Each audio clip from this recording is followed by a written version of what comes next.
ሰላም ጤና ይስጥልን ውድ የቻናላችን ቤተሰቦች፣ ይህ ዛሬ አዲስ ቲዩብ ነው። አዳዲስና ወቅታዊ ዜናዎችን የምናቀርብበት ሰዓት ላይ ነን። ከዜናዎቹ ጋር ሳሮን ሙሴ ነኝ። አብራችሁ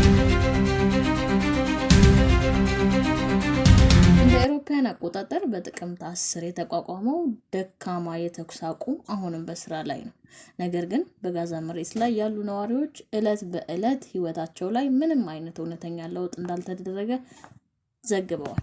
የዓለም የምግብ ፕሮግራም እንደዘገበው በየቀኑ ወደ ጋዛ የሚደርሰው 750 ቶን ምግብ ብቻ ሲሆን ይህም በቀን 2000 ቶን ከታቀደው እጅጉን ያነሰ ነው። የተኩስ አቁም ስምምነት አካል በመሆን የሁለት ተጨማሪ እስራኤላዊ ታጋቾች አስክሬን በዓለም አቀፍ የቀይ መስቀል ኮሚቴ በኩል በሐማስ ተላልፏል። የዩናይትድ ስቴትስ ምክትል ፕሬዝዳንት ጄዲ ቫንስ ኢየሩሳሌምን ጎብኝተው ከቤንጃሚን ኔታንያሁ ጋር ተገናኝተው የተኩስ አቁም ስምምነቱን ለመደገፍና ዓለም አቀፍ ተቆጣጣሪዎችን ማሰማራት ስለሚችሉበት ጉዳይ ተወያይተዋል። የአሜሪካ የምድር ወታደሮች ወደ ጋዛ እንደማይሰማሩ በድጋሚ ተናግራለች። ተሳትፏቸው በቀጥታ ውጊያው ሳይሆን በማስተባበር ብቻ የተገደበ ነው። በጋዛ የእርዳታ መላኪያዎች ከሚያስፈልገው እጅግ በጣም ዝቅተኛ ሲሆን የሲቪሎች ስቃይም አሁንም ከፍተኛ ነው። የተኩስ አቁም ቢቆምም ሁኔታው አሁንም ያልተረጋጋ ነው። ወቅታዊና ታማኝ ዜናዎችን ለማግኘት ዛሬ አዲስ ቲዩብን ሰብስክራይብ፣ ላይክ፣ ሼር ማድረግ እንዳትረሱ። ለሚቀጥሉ ዜናዎቻችን እናልፋለን። የዶናልድ ትራምፕ እና የቭላዲሚር ፑቲን ስብሰባ ላልተወሰነ ጊዜ ተራዝሟል። በዩኤስ ፕሬዝዳንት ዶናልድ ትራምፕ እና በሩሲያው ፕሬዝዳንት ቭላዲሚር ፑቲን መካከል በመጀመሪያ በሃንጋሪ የታቀደው ስብሰባ ዘግይቷል። እናም አዲስ ቀን አልተዘጋጀም።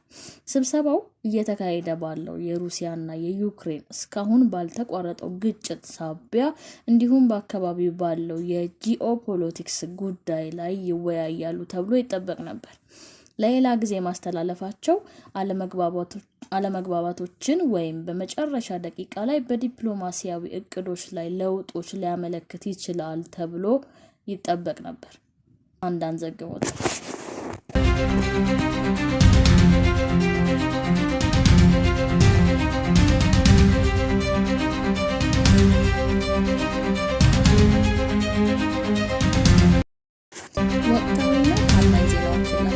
ዛሬ አዲስ ቲዩብን ሰብስክራይብ፣ ላይክ፣ ሼር ማድረግ እንዳትረሱ።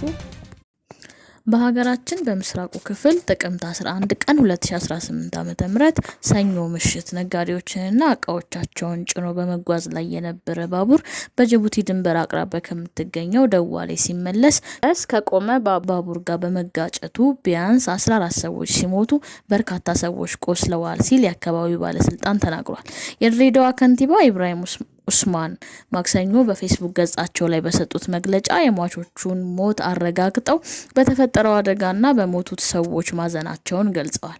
የአካባቢው ነዋሪዎችም የተጎዱትን ተሳፋሪዎች ከባቡሩ ሰረገላው በማውረድ ከፍተኛ ርብርብ ሲያደርጉ እንደነበረ ተናግረዋል። መረጃዎቹን ኤፒ ኒውስ፣ የህንድ ታይምስ፣ ሮይተርስ፣ አልጀዚራ፣ ኢየሩሳሌም ፖስትን ተጠቅመን አዘጋጅተንላችኋል። ከዜናዎቹ ጋር